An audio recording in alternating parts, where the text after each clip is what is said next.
teaching that blind man to sing. You might get the best of him, but you'll never fool me. Now, sweet talk the beanstalk, tell Jack to go and fetch your bang. Try that and upstate boy, it's a different kind of scene. Went off to college, but college done up me.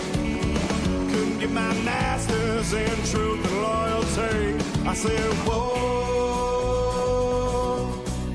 light that fuse and run. I said, whoa, I am my father's son.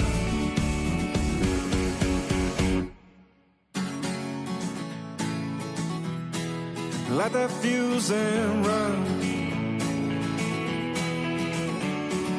Whoa, light that fuse and run. Whoa, light that fuse and run. Whoa, light that fuse and run.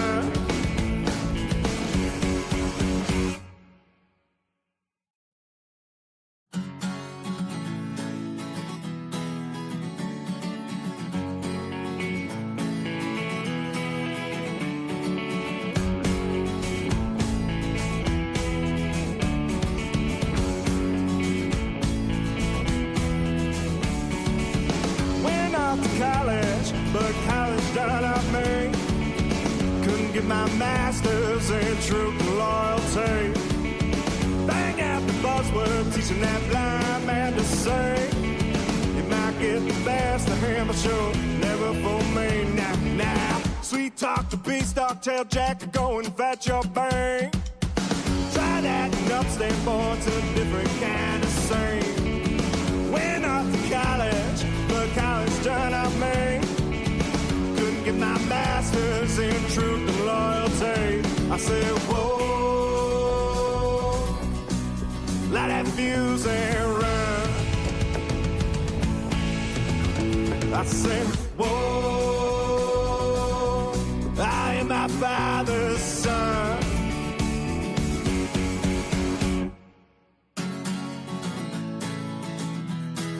Light that fuse and run. Whoa, light that fuse and run. Went off to college, but college done up me. Couldn't get my master's in truth and loyalty. Bang out the buzzword, teaching that blind man to sing. What's up, Bills Mafia? Welcome to this Tuesday's special of the K-Gun Report. I will be your host tonight, Scott. We've got a lot to talk about. Seems like forever ago that we watched football. We are going to discuss that heartbreaking loss to the Texans, 3 up, 3 down. Leave those in the comments for us. And then we're also going to hit up X factors, keys to the success against the Steelers. And we have a special guest coming in today that will be joining us shortly. So until then, let me get this intro and we'll get it started.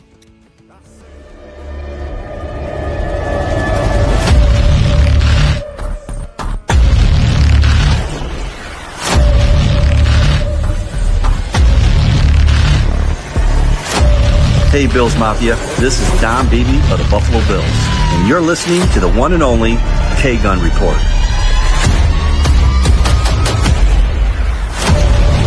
Oh, and you all know, go Buffalo. Go Buffalo is right. Welcome to the show, the K-Gun Report. We got lots to talk about. 3 ups, 3 downs with the previous game against the Texans. Jared, I think there's going to be more downs than ups. Of course, we love the participation of the Bills Mafia. Those of you who follow us to tag along. So leave your comments in there. We'll be sure to get to them. But we're going to talk a little bit about the Texans. We're going to talk a little bit about the Steelers. And we'll talk to you guys. It's kind of a therapy session. I know it's been 10 days ago, but it is what it is. Welcome to the K-Gun Report. What's up, Jared? Yeah, it has been quite a bit of a spread, 10 days to be exact for our next game, but it feels like forever ago. Nothing's worse than coming off of or going into a bye with a loss or going into a long stint between games with a loss, and it hurts deep. But on to the next one. It's hard to say. It's getting to be crunch time near the end of the season. The AFC, as you mentioned in the messenger that we have, is a strong division or a conference. So it's going to be an 11-win team and won't make it to the playoffs this year, which is crazy.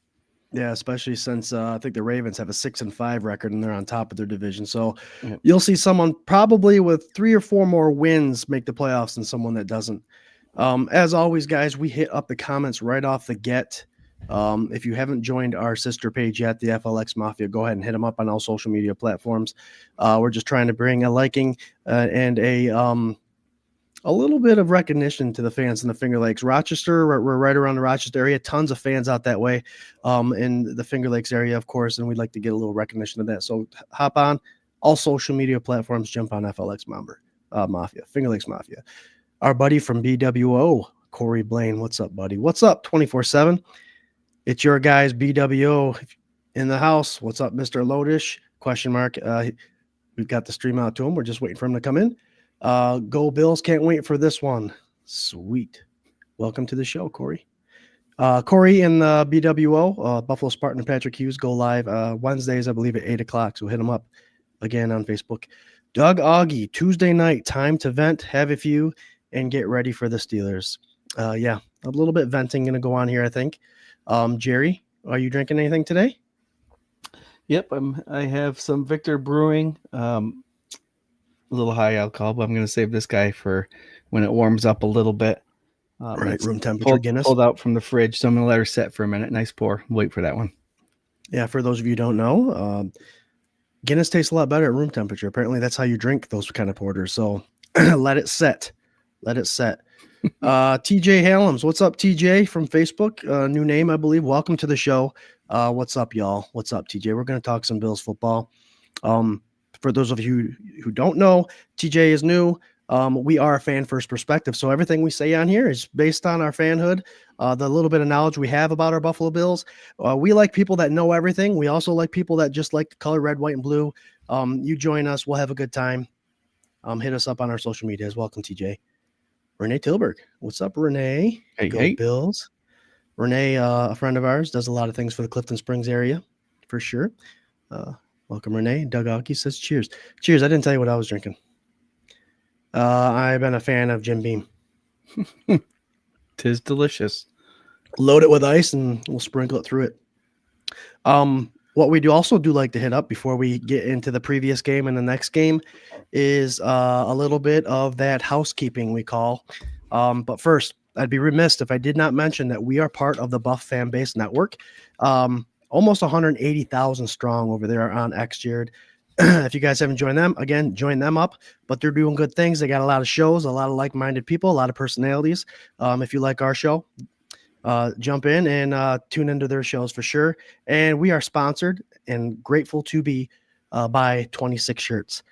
26shirts.com. If you haven't hit up that place yet, it's a big staple for the Bills Mafia and the Buffalo Bills charity. 26 Shirts, Reading the Gang over there. Create shirts on the weekly, and the proceeds help a Western New York family in need. So hit them up for sure. And I tell everybody all the time, Jerry, don't just go and pick a shirt that you like. Read the story that it's involved in, because they do go into an in-depth detail about who you're helping out, why you're helping them out. And they got great things over there, well over $2 million so far. So good things over there. Yeah, and if you're the type of reader who things are hard to stick in your brain after you read it first time, read it 2 or 3 times, just so whenever you put that shirt on, you're reminded of where that $26 went and what story goes behind it, and it makes you wear it even more proudly. Yep. So here we go with that housekeeping. TJ brings it up. Y'all think Brandon Cooks will make a big impact on the team? Go Bills. I'll let you start with this one, Jerry. Who knows? McCollum came in. Oh my gosh, I just murdered his name already.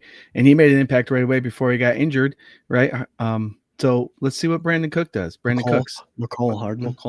what do I call him? McCollum. Same But difference. no, He's there's on IR. He can call me anything you want. yeah, he's not playing. So, but anyway, what I'm saying is there's a lot of Bills fans, Bills Mafia. There's other fans all over the league too saying what a horrible pickup. Him and Lawson are on the team now.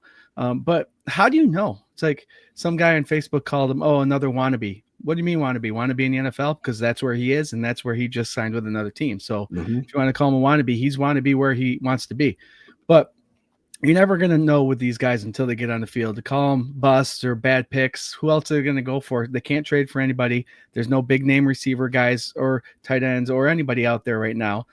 They're trying to fix pieces that are maybe broken a little bit. And how do you know how Brandon Cooks is going to do? We don't know. We'll see on Sunday. But I can't wait. I think it's a good pickup. He's a speed guy. I was watching another guy talk about how some people think that our other two guys are the speed guys that are deep threats, the ones who barely see the field so far this year, But the difference between those guys and Cooks is Cooks actually has experience going deep. Like he is a true deep threat. So I'm happy to see him on the team. I think hopefully I'm optimistic that he's going to make a big punch for this Buffalo Bills, especially in the deep game. I mean, to your point, Jared, yes, Elijah Moore was brought in, a guy that we had high hopes for with the yards after catch kind of thing. Utilized deep a couple times, but not consistently. And the knock was he never had a quarterback to throw him the ball. Comes to Buffalo, Josh Allen wants to throw the ball deep, or the fans want him to throw it deep to him, of course, and we haven't seen that yet. Tyrell Shavers, another guy, the speedster guy that you're talking about going deep. Second year, third year in the league, has not had that built into him yet. I mean, he caught a long ball for a touchdown. He also caught a screen and took it 65 yards, but has not gone deep. So you're right. Brandon Cooks, 42, I believe he is. 5'10", 190 pounds, not our biggest guy. But who knows? Again, who knows? I'm not going to say I'm not for it, but I'm not going to say I'm 100% for it because I am one of those guys that's tired of seeing them go get older guys to kind of fill these spots. But who else you're going to get with the cap that you got, right? Yep. So Brandon Cooks, got to give him a chance. See what he can do. But if you ask me, Jared, we do have Elijah Moore. We did have Mercole Hardman that we tried deep once. So it'd be interesting to see what they how they utilize him. And was he just released or something? He must have been just released. I'm just glad we didn't trade anything for him and he was available now. Yeah, no. Adam Barasco, so let's go, boys. Brandon Cooks sounds like he's pretty excited about it. Super Bowl. Ha ha ha. Patrick Hughes, call me what you want. Just don't call me Shirley. Shirley, you can't be serious. Can't wait to hear your takes on everything. Thanks, Adam. And again, throw in your takes as too. Yes, they did do something. Yeah. Yep. TJ agrees with you, Jerry. Is it the curtains for Coleman? That's obviously a conversation that we'll have in regards to bringing in another receiver. Jared, if you can remember off the top of your head, who the Bills only suit 5 and make Brandon Cooks one of them. Who's your other 4? Well, I got to go clear Shakir. Mm-hmm. You got to go Palmer. Okay. Shavers, he's been consistent. You might see the Shavers be the Coleman replacement. Right. So if we jump right to Coleman, I think because of the move they chose to put him to make him a healthy scratch and that he missed this week as well, I think what you're going to see is if Coleman does come back, that means he's showed something to this coaching staff. That means he showed something to deserve to come back and play on this roster. They just got a couple good, they got Cooks and they got, other players coming in. And I think that's going to be the true test. If you see Coleman, that means he's changed for the most part the last 3 weeks. Might be little, might be something that they're gauging. But if Coleman's playing Sunday, it's because he proved something that the coaching staff wanted to see. I'm hoping I see it. If we see it, that means maybe he's growing up a little bit.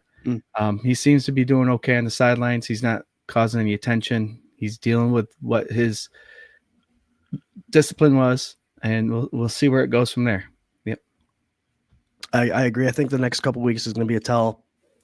Not sure what kind of lesson this is. Not sure how the disciplinary thing goes. Obviously, none of us will ever know that information other than it's just a disciplinary thing. But if it's something where they're like, win a couple games without him, teach him a lesson, or are they going to put him in because he has shown improvement, or are they going to put him in because it's like, well, lesson learned enough. Let's get him in and have our boundary guy, if you want to call him that, available. Interesting. David Baker, welcome, David Baker. Cooks and Lawson, at least it's something. So here's the thing. I don't know if you see the jersey I'm wearing. And it is Lawson. You can't see it. My body won't let me bend that quick. Or Phil Hansen will let you believe it. But the thing is, Jared and the Bills Mafia listening, I throw away or give away all my jerseys that of players that no longer play for the Bills, especially if it's not someone that was a very touted name. But I've always had the Lawson jersey. I rooted for him when the Bills drafted him from Clemson. A guy I had a lot of hopes for, and I haven't thrown away the jersey. And year in and year out, he's always on the roster. So I have an original love for Lawson. I loved him when he first came out of Clemson, like I said. So I won't throw this jersey away. It'll always be here. I don't mind him being on the team. We are struggling against the run. He is better against the run than a lot of our other edge guys. So, well, who knows? Who knows what he's going to bring to the table? I'm okay with these. They brought someone in. If anything, he is better than the practice squad guy that they got rid of. That's that. That's my take on that. Chris Christian says, let's go 24/7 Buff Fandemonium. So we are hoping that Michael Lodish is going to join us tonight, guys. Hopefully he's coming in shortly. If not, we'll get him on another time. But we're going to go ahead and talk about what we always talk about after we do the housekeeping. A little segment that we like to call 3 Up, 3 Down. Brought to you by the FLX Mafia. Bills fans in the Finger Lakes. Bills fans in the Finger Lakes. And there again, yeah, nice little video that Jerry made. Brought to you by the Finger Lakes Mafia. Again, join us up. That's the sister page right there, FLX Mafia. Let me say something really quick about Mr. Lodish. So usually when I talk to Michael or Mark or Brad or Don Beebe, I usually have to remind myself of what time zone they may be in. And I'm looking back and I don't ever remember telling him 8:30 p.m. Eastern Standard. So that might play a part in what's going on. I don't know if I gave him the right time zone time. So we'll see what happens. But he's been excited to get on. So there's got to be something. Hey, simple mistake. We'll carry on. And Michael's been asked to come on the show. So he loves us here. We love him. We love his excited personality and his energy. Definitely a guy to bring in when there needs to be a lot of heads rolling for sure. So we'll get him in if he doesn't come in tonight. But yeah, thanks for tuning in anyways. Put the good vibes out for Mike. Yep. Okay, so 3 up, 3 down, Jared. Looks like it's just 2 up and 2 down. I'm going to give, and Jared's going to give an up for offense, defense, and special teams, and we'll give a downer for offensive, defensive, and special teams. So I'll let you lead the way, Jerry. Oh, you're going to let me go first? Well, this week Let's start with offense. Let's go offense. My up is going to be James Cook, 17 carries, 116 yards, 1 TD, 3 catches, 13 yards. Yeah, he got Buffalo going right off the bat with that long 46-yard run. It was great to see him. He did establish about 5 yards of carry throughout the game. He did get stuffed a couple times, though, with some unfortunate bad timing calls. But for the up, James Cook did play well. I wish he would have got more targets in the receiving game because I feel like that would have slowed the defensive ends down. But that being said, it is what it is. James Cook gets my up for this past week's game. Yeah, and I like this little thing that we bring up when we talk about this stuff. Jared mentioned the yards. How many carries did he have, Jared? Can you remind me? Yep, he had 17 carries for 116, so 6.4 yards a carry. Okay, what Texans game is this? Oh, this was last year's. Okay, we're going to take that right off there. Booyah. When that happens. Unprepared, you son of a bee. I did whatever. It is what it is. Yep. So how many carries was that? 17 for 116. Okay. All right. So that was my up. There's not much good to say about this offense other than really not a whole lot. I don't think there's anything we can pull. Offensive coordinator Josh Allen ran for his life. He got sacked 8 times. There's a lot of bad. We were still in the game though. Somehow we were still in the game. And this, we got to remember, guys, that we played the number 1 defense in the league. Now, in the same breath, I'm also going to mention we are one of the top offenses in the league. So we can't just gauge on how the game's going to go because we're playing the number 1 defense. We got to take into consideration our offense. And I thought our offense could handle this Texans team. Obviously, with our score predictions earlier in the week, that was a thing. So I'll eat, bro. I don't care. I expect this offense to do a lot more than they did, and they didn't. So I'm going to go James Cook. Great performance. Nice long run. He hit the 1,000-yard mark, which is awesome on week 12. So that's pretty amazing. That's quite a feat in itself. So, Third year in a row. yep. Good job, James Cook. You got paid. You're running like you got paid. And we love here in Buffalo. Jared, I'm going to start off with a negative for the offense since you took 4.4 yards a carry after you take that 46-yard one away. So it's 16 carries for 70 yards, which is still 4.5. Yeah. I know how people like to cue it because of the big number, Yep. but he still averaged over 4.4 yards a carry after that big one. Yeah. So padded, even though it was padded, he still got 4.4 yards a carry with his. I like it. I like it. Makes you wonder why they didn't utilize him more. I mean, why can't he touch the ball 30 times in a game? Off the passing game wasn't doing anything. My negative, Jared, is going to be the offensive line. They broke down under pressure. Josh Allen was sacked 8 times. That derailed the passing game. I mean, it made it look absolutely horrible. He was running for his life. We had a scary moment there. A lot of memes out there of how fans probably reacted as they see Josh Allen twitching on the ground. And let me set the record straight with this, Jared. A lot of people are knocking him because it was reported that it was a turf burn. He also hurt his shoulder apparently during that incident too. So the man's taken some hits. He's delivered some hits. I don't think he'd squirm like that with turf burn. Plus, he landed on the ball. So I think there's a lot of stuff going on. No one makes fun of my Josh like that. Yeah, but if you're taking pain and how people react into what you're visually seeing on the field, you kind of want to see that kicking. That means it's not broke. It's probably mean it's a stinger or something that just hurts really bad right away. It's not going to be a break or an Achilles tendon or anything like that. That's more of a slow grab discomfort. It's not a stinging like you saw the kicking. So that's another way to look at it. It's as sickening as it looked. I knew it probably wasn't as bad as everyone thought it was just because I thought he got hit in the taters. Ouchie, but yeah, you've seen guys when they tear stuff, they usually sit up and grab it and then lay back down. They don't throw a fit. Yep. Okay. they pay more attention to the injury itself rather than being shit that hurt. Oh yes, Patrick Hughes up. BWO's out of nowhere called Ray Davis kick return. Yes, on the BWO, Patrick Hughes called the shining moment for Mr. Ray Davis. It was his birthday week. So congratulations to him. But good job, Patrick. This is Sparta, Buffalo Spartan. A little late, but what's up, fellas? Mafia, mount up. Love it, Spartan. Brown being out didn't help. Yes, you're right. And then Van Pran Granger had to play a lot. He sure did. He was the draft pick I thought was a steal a couple years back from Georgia. So, yeah, that was my negative. Offensive line broke down. A lot of sacks. I don't want to give them 100% of the blame, Jerry. I want to also knock Josh Allen a little bit. I have been documented and recorded in the past saying that Josh does not pass the ball quickly. He does sometimes, but he does hang on the ball quite a bit. That's why he's able to extend plays and all that. And this was definitely a game where Josh, again, all 22 guys, go watch it. There were some open people, not wide open like we would like to see, but there were some people that were open. So can't blame the line 100% on the 8 sacks. But you got to give a little bit of that to Josh too. So that was my down, offensive line. What's your offensive down, Jerry? Yep, it's the offensive line. Okay.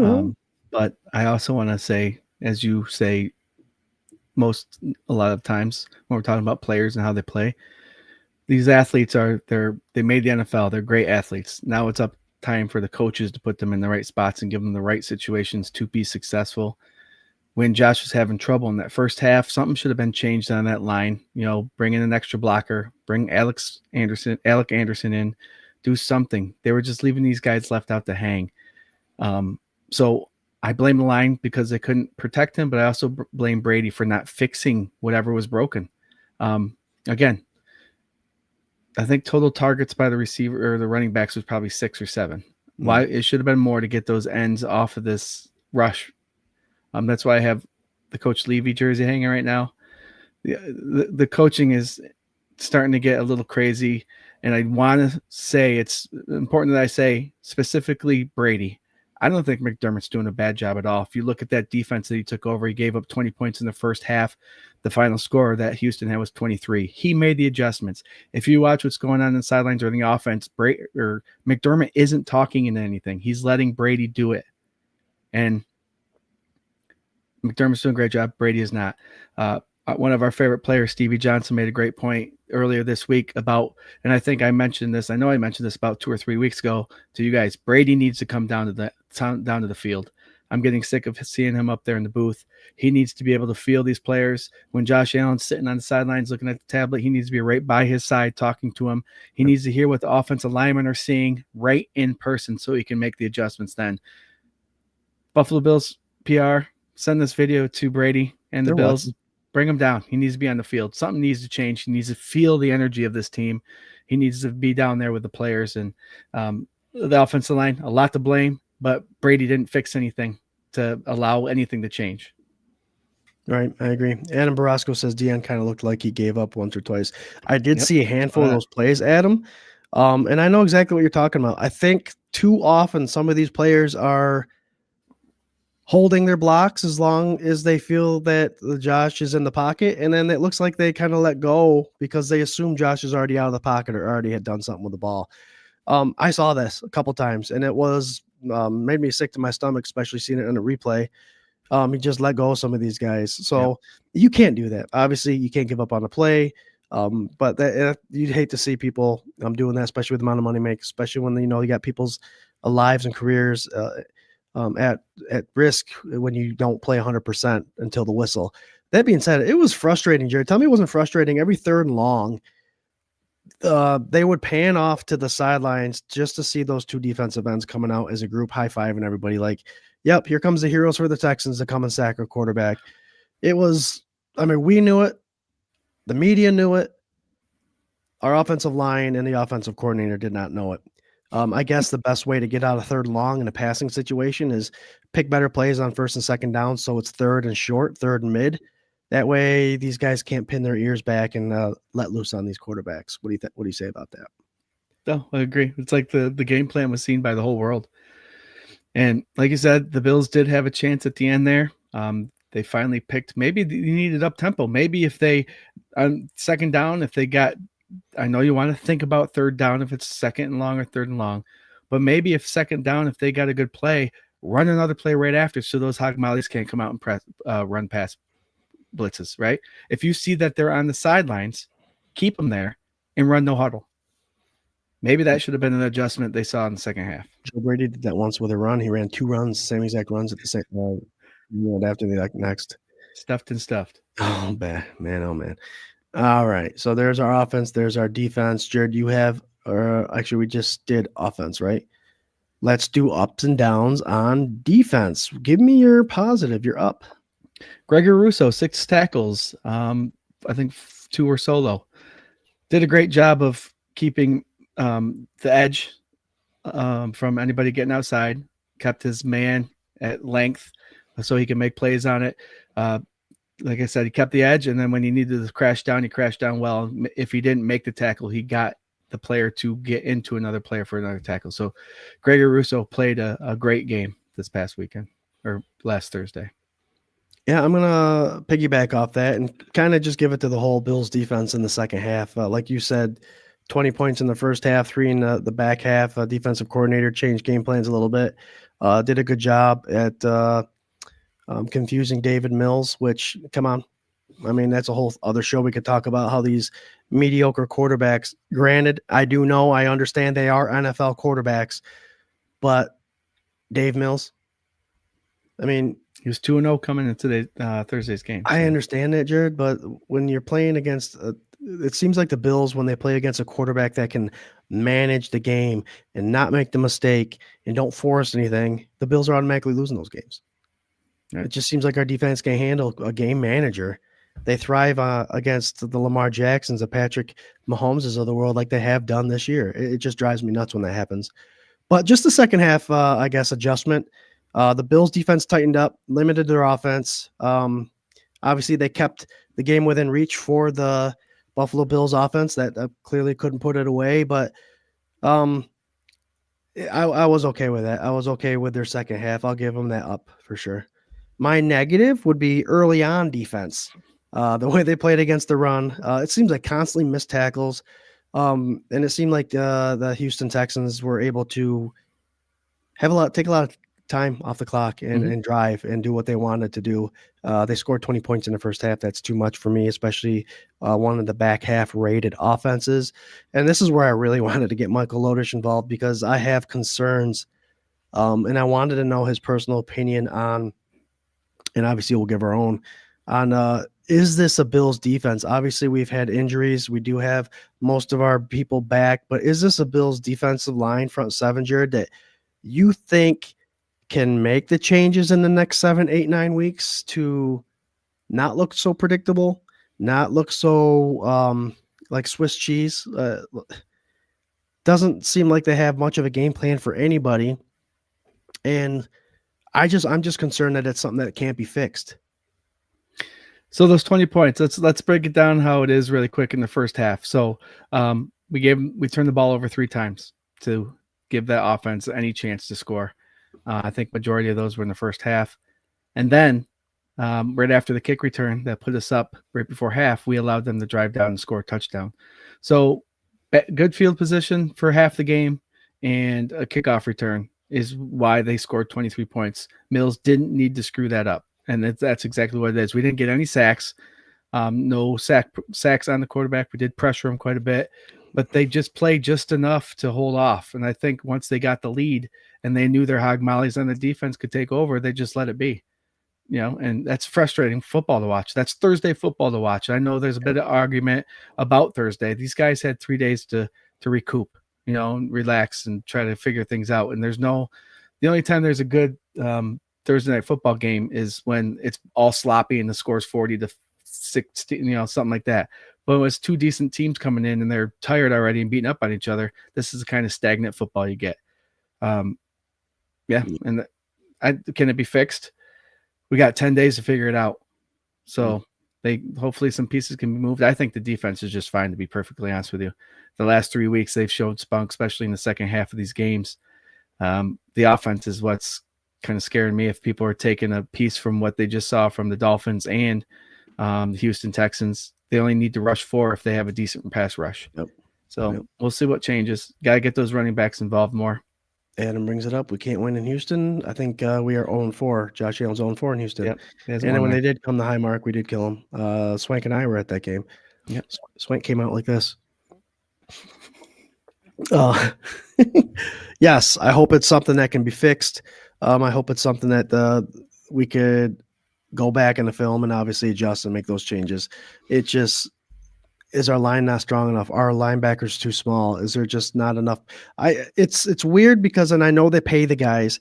You get someone like Myles Garrett who gets 4 sacks in a game, 5 sacks in a game. And Jared, we're sitting here looking at our leading guy for the season, and he only has 4. Yep. And we've said before, pressures are good, hurries are good. But damn it, man, the more games we have without a sack, it's kind of, can't we just get one? Can't we get like I call them a 4-point play, one that knocks them out of field goal range, or one on a 3rd down where it forces a punt? Can't we just get one of those so we can like give each other high fives and say we got a sack? Right. Not just tackling them before the zone or the first down marker. Yeah, that'd be nice. We'll see what happens. I want a guy that can get sacked. Lord knows we've spent enough draft capital on getting the defensive line honed in, and we still can't bring the quarterback down. Yeah. It is what it is. Did we do a down yet for the defense for you? Down. Yeah. No sacks. End of the first half, touchdown. Letting up the big score in the first half is what beat us. Now we're on special teams now, bro. Special teams, give me your up. I think we got okay. My up was Ray Davis. 3 kick returns for 145 yards, 97-yard touchdown. Yeah. Then the down, obviously. Can I just throw that to you? Mm-hmm. The down was letting up the big play before the half, and the missed extra point actually ended up being the Achilles heel of this game, because driving down at the end of the game, if we had that extra point, it would have been just a field goal to make it. And if you go rewatch the game, our defense was stopping their offense that whole second half, and our offense was just about to get going a little bit. So who knows what would have happened if we would have had the extra point. Too little, too late. Yeah, that extra point's huge.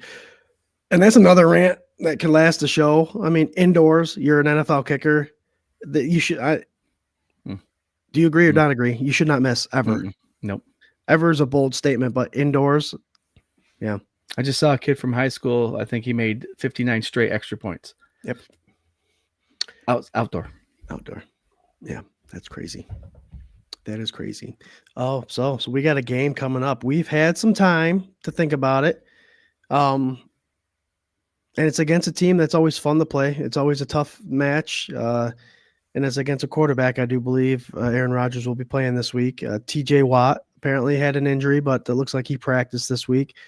So the full gamut's coming with the Steelers. I do believe Broderick Jones, their left tackle, is injured, but we'll talk more about that on Sunday sessions an hour and a half before kickoff. I will say, Scott, Broderick is out. He's already been pronounced out, and so is Harmon. He's out as well. Rodgers, I just saw the press conference that Coach Tomlin had. Rodgers, he's very optimistic that he'll play. DK Metcalf and Joey Porter are still nursing injuries, so that's going to be closer to the end of the week to figure out what's going on with that. Okay. Thank you for that update, for sure. But nonetheless, it's always a fought battle. This game is very interesting because as we fall further and further back, but before I get there, I do want to remind people we are part of the Buff Fan Base Network. Jared, are you going to drink it to the G? Let's see. Right? You going to try? No, you got to split the G. Nope. Couldn't split the G.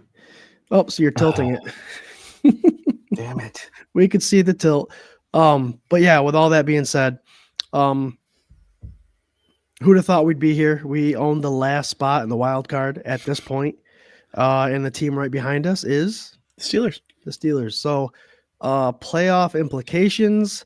Obviously, it's an AFC conference game, so we need those if we are even going to get close to catching up to the Patriots and we beat them. We need to have that AFC conference win over them or at least tied. So big game, huge game at Pittsburgh. So we're going to go over our offensive and defensive keys to the success. We're going to go over X factors, which we do want to get you guys included in the comments. So throw them up there. And it's going to be a good game. Going to be a really fun game. I think it's going to be rainy and windy too, if I recall. So this is a 1:00 game, which we all love. No, 4:25. It's later. It okay. My bad. First mistake of the day. Okay. Goddamn whiskey. But yes, 4:25 game, big playoffs. Jared playing a tough defense. What does his offense have to do? What's the key to success for our Josh Allen and his running mates there? Obviously, from this past week, we need to protect Josh Allen at all costs. Bring in different linemen or extra linemen if you need be. Rely, if we do bring in an extra lineman, to rely on our specialty guys, with speed. Brandon Cooks now, James Cook, Khalil Shakir, those guys to make the plays. Get them the ball soon and often and see what they can do. Their leading tacklers are top 4 out of the top 4 of the top 3 are linebackers. You got Watt, Wilson, and Queen. 89 tackles, 83. They each have a sack. One's got an interception. They're very dangerous linebackers that fly to the ball. We have to be able to maintain the front 7 there in order to be successful. And again, like I said, that starts up front with the hog mollies. I don't know. How do you neutralize those linebackers? They're huge. And I think what you need to do is get the running backs more involved, swing passes, spread out the runs a little different, maybe use a jet sweep this time. They ran a whole bunch of fake ones this past game, and they never gave the ball to anybody. So I don't know if they were setting anything up with that, but they need to be smart with what they're doing. Ray Davis is coming in. I mean, he just got his kick return. Maybe that's going to spark something. Ty Johnson, the best third down running back in the league, according to Allen. Get those guys involved. Get the receivers deep. If they can't get open, get them out of the way and give it to the running backs underneath. But they have to figure out how to protect Josh ultimately, and that's what it comes down to. If you're going to win games, Josh has to be upright. So get those linebackers under control and keep Josh upright. There you go. I actually wrote down a bunch of notes. Obviously knew we weren't going to get to it much because we had a guest, but since it's just me and you, I do want to talk a little bit about a bunch of them since we still got 22 minutes, I believe. There you go. Damn. So this is awesome. Good pace here going, guys. I do like having to lean on the run a little bit. You mentioned the linebacker stats, and yes, keep in mind it's a 3-4 defense, Jared. So Yep. the linebacker TJ Watt that you mentioned is also on the defensive line, so he's right there getting tagged. So 3-4 linebackers. Yep, they do a good job with the tackling. Eric Gordner's in the comments. Hey, bud, I'll get you on there. He's one of our really good friends, a Steelers fan. He's a Steelers fan. Here we go, Steelers. Here we go. Give us what you thought about this opinion there, Eric. The linebackers are good. Steelers linebackers are always good. They are aggressive, which that's what makes them good. I think that their second level, which is past obviously the defensive line, can be put in a vulnerable state if you get these guys moving, and that includes getting that run game going.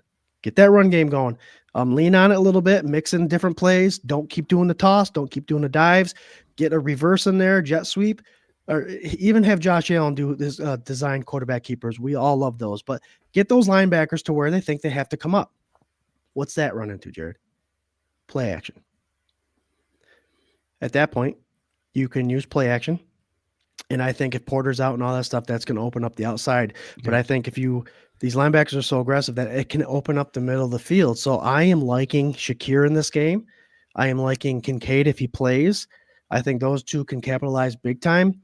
About the 10 to 15, 10 to 20 yard mark, they can catch the balls and they can utilize their yak. Eric's filling us in. Worst pass defense in the fields. Oh, they do have the worst pass defense in the NFL. Look at that. Coming from the horse's mouth. Right? Himself, yeah. Porter is playing. Okay. Thanks, Eric, for the update. So yeah, you can pass on these guys, but I think the linebackers, you got to get moving. And if you're going to open up the middle of the field, utilize the run, get Shakir and Kincaid involved, work in the play actions big time. And I think you'll be all set. I think you'll have a heyday against this team. If you don't do it, and if you do allow Josh to roll around in the pocket a little bit, TJ Watt is not going to let that happen. He just passed his brother. He's on a roll. Congratulations, by the way, TJ. But you're not going to survive very long, Josh, if you're running around in that pocket. And obviously, offensive line, don't give up on plays. Pretend Josh is in that pocket the whole time. Do you think rolling out Allen will take the pressure of because linebackers, these guys are hog mollies. They're guys. They're going to make contact. That's north and south, up and down the field. If you get Josh rolling out, it's going to force these guys to take lateral steps and move sideways. Do you think that'll be beneficial against aggressive linebackers? Maybe. I do like the designed rollout. Obviously, Josh Allen has designed right rollout passes that he's successful at. That's what they should have done last week with the option to run. But yes, on the 3-4 linebacker scheme, you are definitely slowing down or at least keeping the outside linebackers honest so they don't collapse. If they do collapse, Josh is free to run, which I don't think they want. So they're going to try to keep that edge contained. If you do that a couple times successfully, you will slow them down. But again, you have to do them a couple times successfully. I get you. Yeah, because the linebackers on 3-4 outside a little bit more, so they have the leverage a little bit. So rolling out probably won't be the best. Right. Okay. Right. Let's see. Along with that, Josh, I want to see like quick patterns. Yep. Obviously with the linebackers, what they're doing, quick slants, especially if they're blitzing. Read where the blitz is. Put people in motion. I want to see a lot of motion so we can tell if it's a man or zone. And make that read and have some quick slants. Be predictable. I don't care. You got that piss missile of an arm. If you throw a slant hard enough, our wide receivers can barely catch it. I don't think a defensive back can catch it. So throw the slants, make them be honest in that second level, and I think you'll have a good game. But again, Jared, I think that they have to establish the run. They have to establish that they will go to the outside, and they have to establish like boxing out when they do those quick slants and quicks outs. It's going to be a full offensive. Schematically, it's going to have to pay off. They're going to have to succeed at the small things to be able to be successful with the big stuff, for sure. All right. That's my offensive key. Defensive strategies for the Buffalo Bills. What do you think? Rodgers potentially playing? Tomlin's very optimistic that he's going to play. Okay. Yeah. I don't have the Steelers as being a very explosive offense. I do have Metcalf is a very dangerous wide receiver. You let him. I think Benford can match up pretty well against them. They do have a good running game, and I say that because they're playing the Bills. So if you're betting, put them on there. But I do like to see the Bills kind of put pressure defensively on this non-explosive Steelers. Don't let them take up 6-7 minutes, create havoc, wreak havoc, get to the quarterback, create pressures. And again, like I said before, I'd like to see some sacks. I'm tired of seeing all these other guys fill up with 4 or 5 sacks a game. And we got 4 or 5 sacks for a season so far. So just get pressure, create long third downs, make them uncomfortable. And I don't know, maybe Lawson will show up and get a sack. Maybe that's an X factor. Who knows? But that's what I think. I think it's not an explosive Pittsburgh Steelers offense. Get on them quick, stuff the run, and just make sure that they're not succeeding at third downs, which I think the Bills have struggled with in the past. Complete those third downs, have them punt. We don't have to see turnovers. I just want to see turnovers, punting. Stop them. What say you? Must say me. Yes, the running back committee is probably one of the better ones in the league, actually. Jaylen Warren, 141 rushing attempts for 604 yards, 4.3 average, 3 touchdowns. Good in the passing game, too. 25 catches for 219 and a touchdown.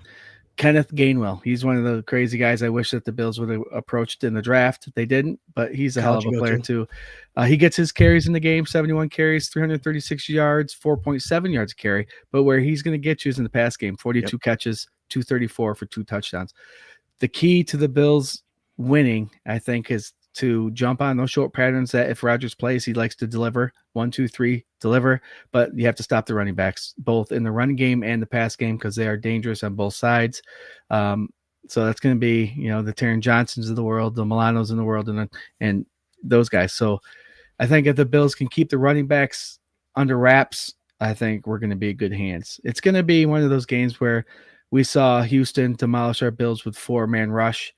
If the Bills can get a 4-man rush on Rodgers, because we know how not mobile he is anymore, Rodgers relies on those quick balls. So if we can get to him within 2 seconds or 2.5 seconds, and our guys on the side can cover for that long, it'll be good. But you have to keep an eye on those running backs because he will throw them to them. Yeah, they're going to try to control the game on the ground, and then with those short patterns, they're going to try to milk the clock because who isn't afraid of Josh Allen? So I agree. Is this a game where you would see kind of you don't want to so here's the thing when you're playing a non-mobile quarterback, you can press. The dangers with pressing any wide receiver when you have a mobile quarterback is that you're pressing and taking your eyes off the quarterback. Against a quarterback like Aaron Rodgers, you can press, bump and run, whatever you want to call it, and get away with it. So with the size, they probably could press this defense. Get some tackles, some perimeter tackles for losses because Gainwell is good at doing that. So, let's bring something that they haven't seen yet and put some pressure on these guys. Very good. Let's see what else Eric has. He's throwing out the comments. Porter is playing. If Josh gets the ball out quick, Buffalo will dominate. If not, Pitt will have a chance. Jared, what do I always say about Josh? I love him to death, but he holds the ball a little bit too long. There you go. He did show some promise the first week Gabe Davis was back. He did throw him a couple quick slants. And that's another thing you might see. Shakir's good at those quick slants. Brandon Cooks has been in the league for a long time. He might be good, even though we want him to go deep on those quick slants. He's going to get the separation. He still has at least 4.4 speed. You know what I mean? So I agree. If the slants aren't there, maybe this is a learning week this past week for Josh that he has to get rid of the ball. If it's not there, give it to your running back. And again, I'll keep saying it over and over again. When you got playmakers like Cooks or if you got playmakers like James Cook and you got a playmaker like Ty Johnson that are very good with the ball in their hands, if you can give them a quick dump off, even if it's covered by one guy, I would say 3 out of 4 times they're going to shake and bake and get away from them. So get that. And if there is too much pressure, Brady, please, for God's sakes, add another lineman to the squad and still have Buffalo try to. If you're going to add another lineman, if they're only going to rush 4, then run with Josh. I'm sitting on the couch watching. I feel like I know what I'm saying, but I might, we all do this. But some things I at least want to see them try. Do it and prove me wrong. Prove me that I don't know what I'm talking about, right? Throw the screens. If they don't work, I guess not, right? Their linebackers are too good. Do something. Do something that's different. They have not done anything different from the start of the game to the end of the game to save Josh or to help him out. And that's what's getting frustrating. I agree. And the only thing they do different is something out of the ordinary, like 3rd and 1, 4th and 1 and you do a end around or something cute when you know Josh Allen could get that yard that you need. I want to give a shout out to Instagram. Comments and stuff don't appear on our StreamYard. They're still trying to figure that out. But Maria Rita Carvalho, welcome. She joined FLX Mafia, I've mentioned before, and Lynn Galehan. Thank you for joining us tonight, guys. Got some more comments coming. Mick Stiller fan, best quarterback in the game today. McDermott needs to go, people. We can argue about that. Is it McDermott? Here's my theory on all that stuff, right?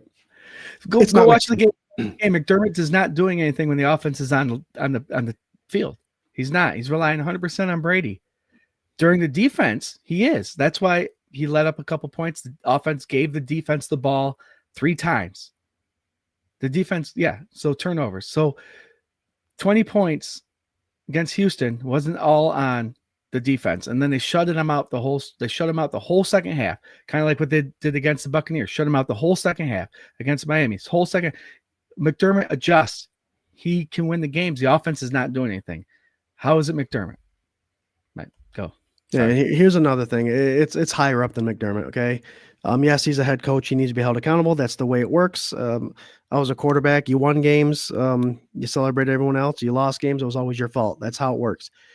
What happens with the Bills do that I don't like, and I know we've mentioned before and pounded the table, yes, bring these guys up through the system, have them come up, the wide receiver coaches, the quarterback coaches, the play calling, whatever. Have him mentor and come up and be the next offensive coordinator. Too many of these Super Bowl winning teams have coordinators that have been coordinators. Yeah. Have coordinators, offensive and defense, that have been head coaches in their career. What's the difference? Yeah. Is that we have a quarterbacks coach. I mean, I know he was an OC Carolina and all that stuff, but same thing with Ken Dorsey and all. We have quarterback coaches that come into this big role as an offensive coordinator. Yes, when everything's fine and dandy and we're winning, it's easy to call a game. But when you're put in a situation where you have to get this 3rd down, I'm not in their mind. I think go with what works should work, but you can't put yourself in their shoes. They panic and they pick a jet sweep, or they pick a delayed handoff to James Cook for 1 yard when he gets tackled in the backfield. And I'm starting to get fed up with this part of the process, bringing coaches up through the system that know the plays, know the players, but they don't know how to call a game. And I think that's what we're running into. Check out the Super Bowls. Find out that the coordinators have had experience of coordinating or head coaching, and you'll see that's probably the biggest difference. That's not Big Burnt McDermott. That's not on him. You're 100% on that. You're right. We're trying to develop these guys and bring them up through. Don't do that anymore. Find somebody that tried the head coaching, didn't succeed, but they're great at coordinating. Bring them in. I love that thing, bright light. Yeah, McDermott. That's right. We're always trying to advance these guys, and it's not working. All right. So Mr. Stiller fan, I always like to tell people if they come, I like that name too. Must be. Are you a Steelers fan? I always have been brought up to say if you have a question or you don't like something, come up with a resolution when you come up with a conversation. So I would like to know from you, Mr. Steeler fan, what do you suppose that you can't just say fire McDermott? You can, but what do you do after that? With McDermott comes a new head coach. Obviously, Josh Allen is going to be the quarterback, but that head coach likes to bring in their own staff. That head coach likes to bring in their own philosophy. What if he brings in a 3-4 defense philosophy? Then you got to start all brand new with a defense. I would like to know your option if you got rid of McDermott. You gave him a little bit of one. Oh, well, McDermott, yeah. No, I think, like you said, the coordinator has to go, right? Yeah, I see what you're saying. No, he does make a good point. Mick Stiller, whatever. That's a great argument. It's an argument that everybody's having. Win-loss is it good? It does go on the coach. It does go on the coach. But if you break it down, he's got coordinators that are failing him. Yep. And like Mark Maddox says, and a lot of football players say, coaches set players up to be successful. Obviously, they do play the game. They're the ones that have to perform. But at the end of the day, it is also on the coaches. You need to set these players up. Where I'm going with this is that play calls are made by Babbage and made by Brady, not McDermott. Obviously, McDermott has to come in and approve this for game day with their get walkthroughs and all that stuff. But at the end of the day, he is a leader of men. They like the culture he's brought in. And I know we hear culture, but he's brought something special to Buffalo. He's going to be there a while. They just need to figure out how to run their coordinating, how to advance their coordinators, and how to bring coordinators into this team to help Josh Allen out and draft. Obviously, McDermott may have a couple words with that, but he's not the tell-all be-all with that when that comes along. But like you said, McDermott's the final answer for everything. Maybe on 3rd and 1, McDermott should be making those calls. Step in. Yep. But then again, how much of the plays does McDermott know? Paulette, what's up, Paulette? They should allow Josh to do his thing. Yep, thing. Mr. Fan, also, where's Allen's number 1? I get it. The last few drafts, they weren't in a position, but they passed on Rashee Rice, Adonai Mitchell in years, and they had a chance to draft both receivers. Yep. Me too. Yeah, there's a running list there, bud, of the wide receivers we could have had. Yeah. For sure. Trust me. Dennis Allen would be a perfect fit. Also, Brandon Staley would make sense. Team needs a defensive-minded head coach. Those coaches tend to win Super Bowl, or offensive-minded head coaches tend to win Super Bowl. So there'll be a lot of people fighting you on that, but I'm not going to say anything because I don't think our defensive-minded head coach should be fired. All right, Jared. Thanks for the conversation, Mr. Steeler fan. Welcome. He's from Facebook. There you go. Make sure you subscribe. If you're listening on Facebook, subscribe, guys. Help us grow. We like to touch, obviously, keys to success offensively and defensively.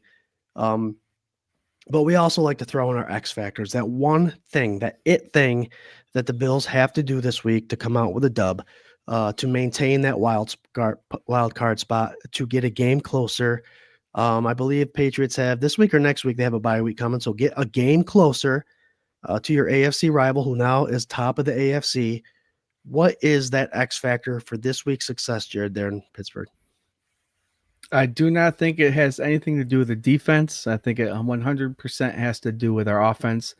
The X factor is that line, the 5 up front, regaining their dominance of what we projected them to be at the beginning of the year. Don't quit on plays. Protect Josh. Average that 5.5 yards a carry and get to those linebackers and block them. So Cook and Johnson and Davis and Allen, because Allen is a great runner too back there, so they can get going on their ways. I think we've established a running game this season, and I love it. And I think that's something they have to get behind, because if the pass protection continues to fail, we have to establish a run game, especially as the weather changes, gets wetter and slipperier. So hog mollies up front, X factor. Get after it, boys. Let's get this win against Pittsburgh.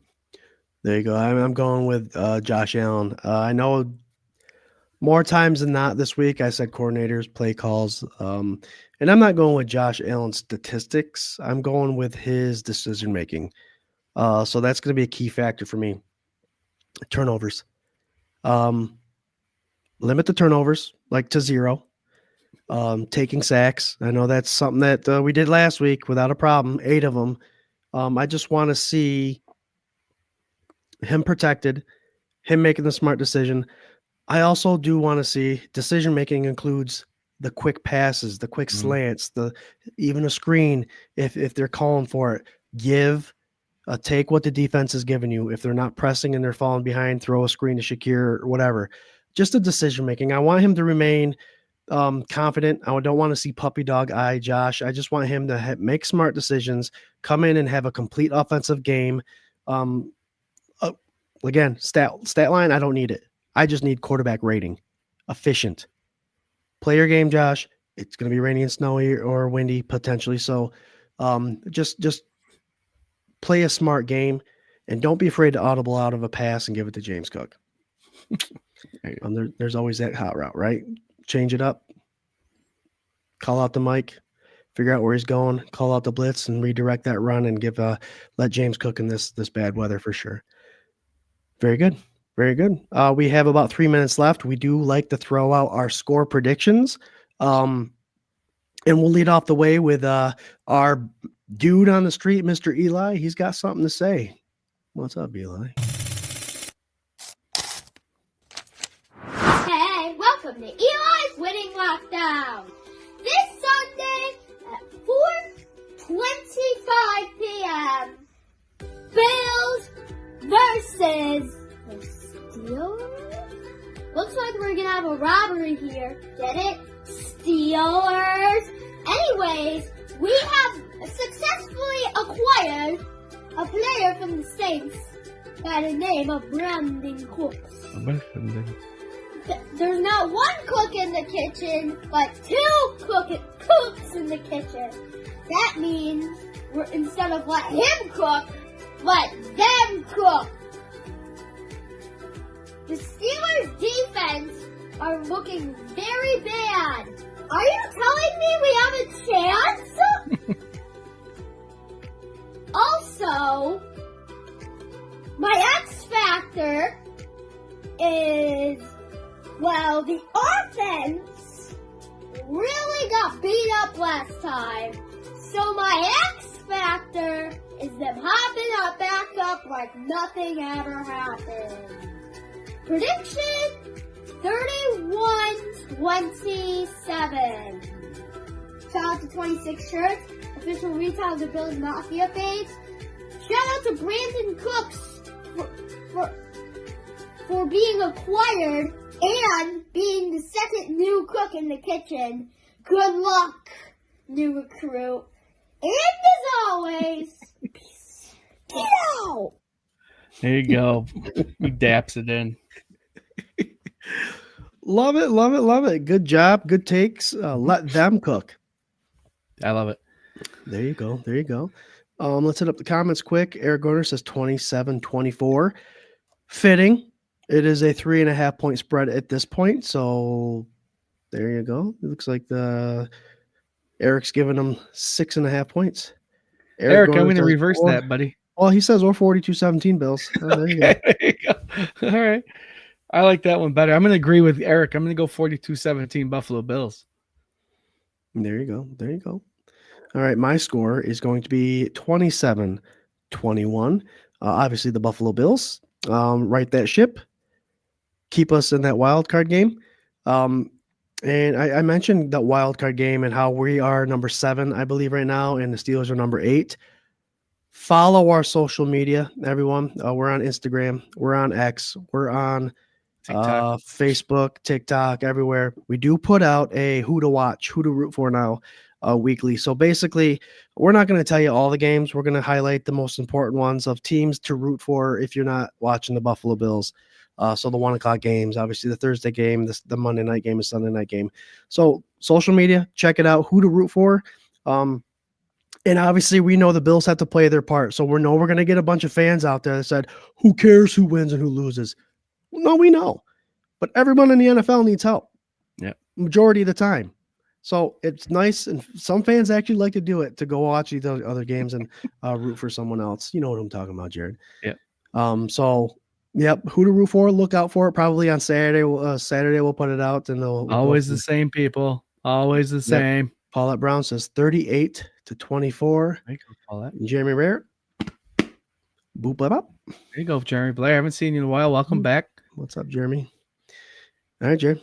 Final thought time. 9:31. Hold on, I gotta do it because I never get to do it. Oh yeah, get it. Yeah. Mm-hmm. Here we go, folks. We're in overtime.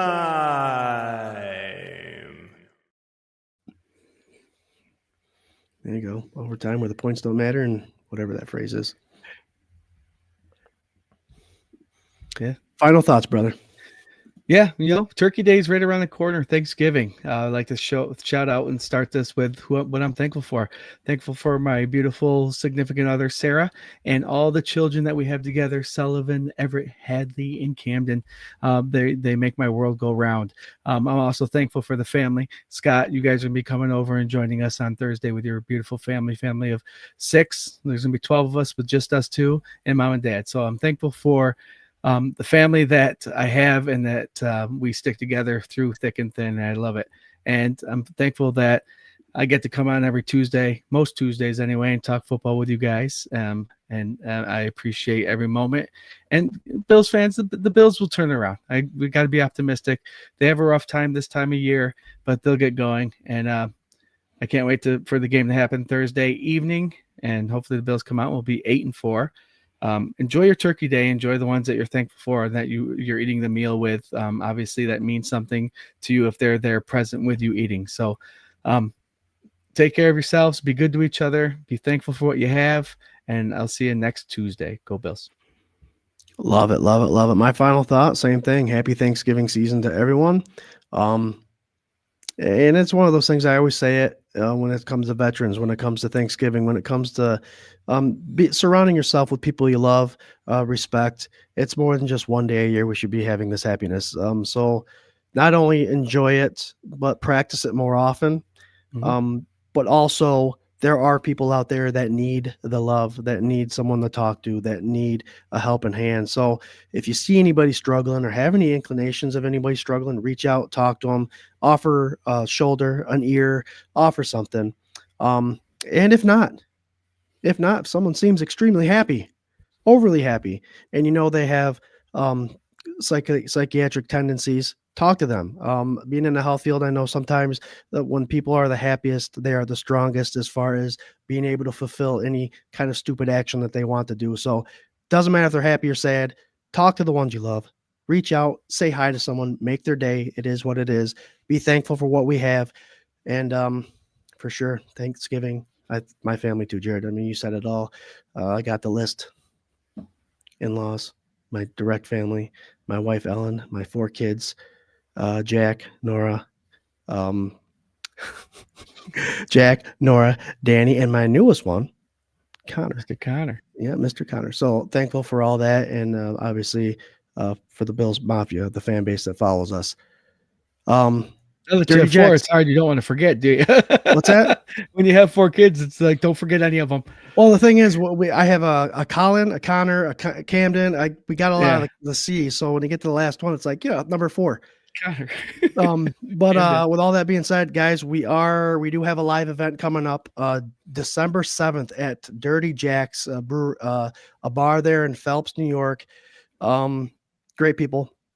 I'm good friends with Andy Mattoon and Lisa Mattoon. Great people. They own Otis and Lisa's, a pizza joint right next door. We are having a watch party. Buffalo Bills versus Cincinnati Bengals. Flexed game. It's a 1:00 game now. So the doors will open at 11:30. We're going to do a live stream of Sunday sessions. The Fandemonium guys are going to be there. We'll have giveaways, raffles. There's a beer special. We do have a new wing out, the Fandemonium that Otis and Lisa's represents, guys. Jared had it. I actually tasted it before we let it go live. It's a good wing. It represents everything Buffalo. So check it out. The event is all over our Facebook event page. Again, watch party. Good stuff. So until then, until we see you guys, actually Sunday sessions will be an hour and a half before kickoff this week. So it'll be a 3:00 Sunday session. Yep. So me, myself, Swank, and Ryan Thomas from the Thomas Take Sports Podcast will be joining us. So until we see you next week, go Bills. Go Bills.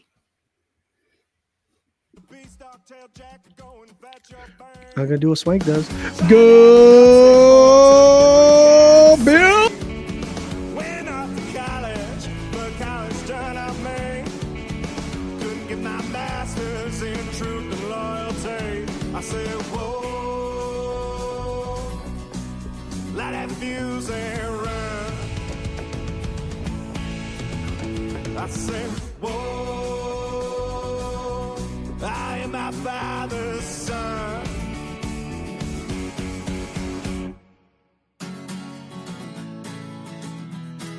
Let that fuse and run. Whoa, let that fuse and run. Went off to college, but college done up me. Couldn't get my master's in truth and loyalty. Bang out the buzzword, teaching that blind man to sing. You might get the best of him, but you'll never fool me. Now, sweet talk to Beanstalk, tell Jack to go and fetch your bank. Try that in upstate, boy, it's a different kind of scene. Went off to college, but college done up me. Couldn't get my master's in truth and loyalty. I said, whoa, light that fuse and run. I say, whoa, I am my father's son.